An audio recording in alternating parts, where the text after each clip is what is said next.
The mysterious case of Patrick. This might sound bizarre, but bear with me. When I was in high school, there was a boy who told everyone he was a demon. I don't even feel comfortable writing his real name, so I'll just call him Patrick. His real name sounded like something out of a Shakespeare play, but everything else about him was unsettling.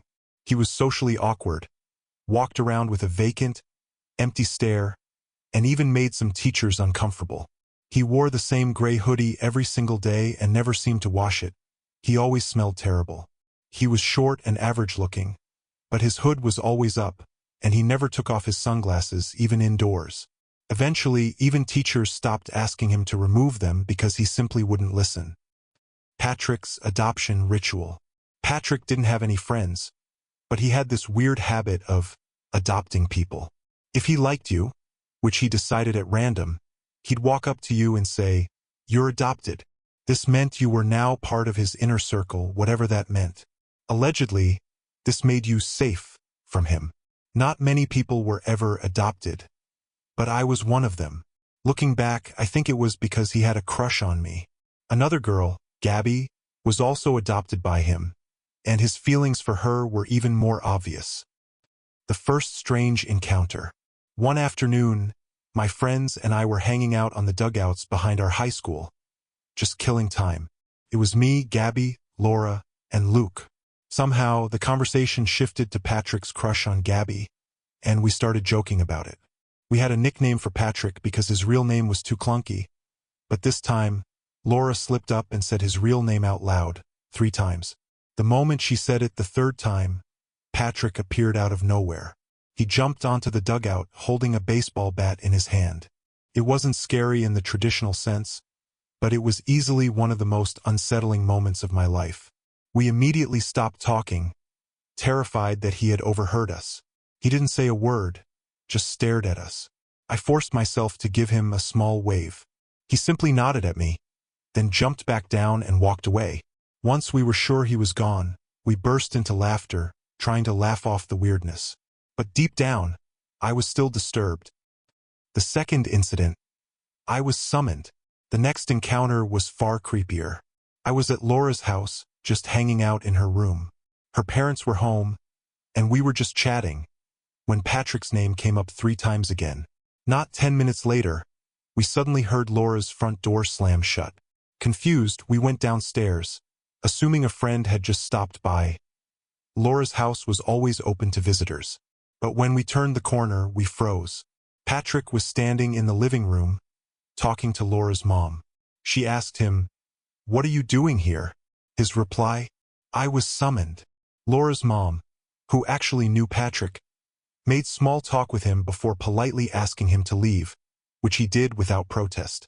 Laura and I, however, were horrified. As we walked back up the stairs, we whispered in shock at how creepy it was. And then it hit us. Patrick had appeared out of nowhere both times his name was said 3 times. We shared our experience with our friend group the next day, and from that point forward, we swore never to say his name 3 times in a row again. The third encounter, Johnny's doubt. For a while, everything seemed normal again. Then, one evening, we were at my friend Johnny's house, hanging out on his back deck. Somehow, the conversation shifted to Patrick again. Johnny was skeptical. Despite confirming the story with everyone, he refused to believe us. To prove us wrong, he mockingly said Patrick's name 3 times in a single sentence. Nothing happened. Smirking, he said, "See? You guys are ridiculous." We were annoyed but also relieved.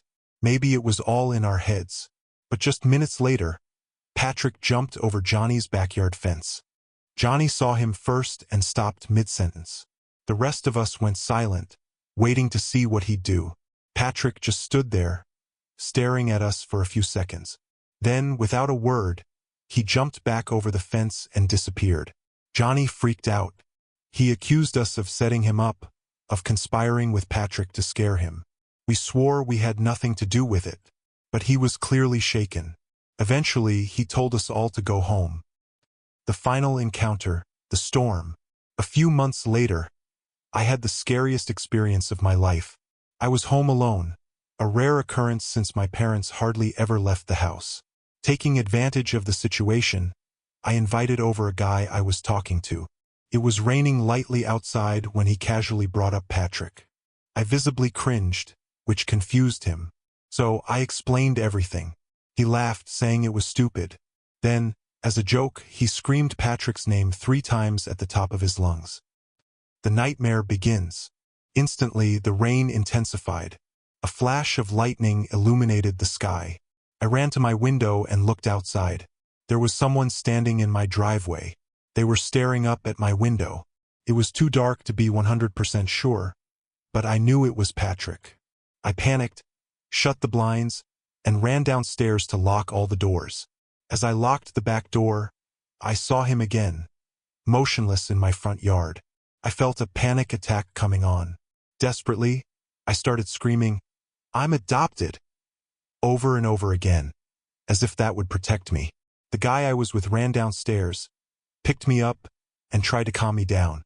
We looked out the window again. Patrick was gone. The final disappearance. The next morning, I went outside to check my yard. In the far corner of my backyard, I found something terrifying. Patrick's hoodie, wrapped around several belongings of mine that I had assumed were lost.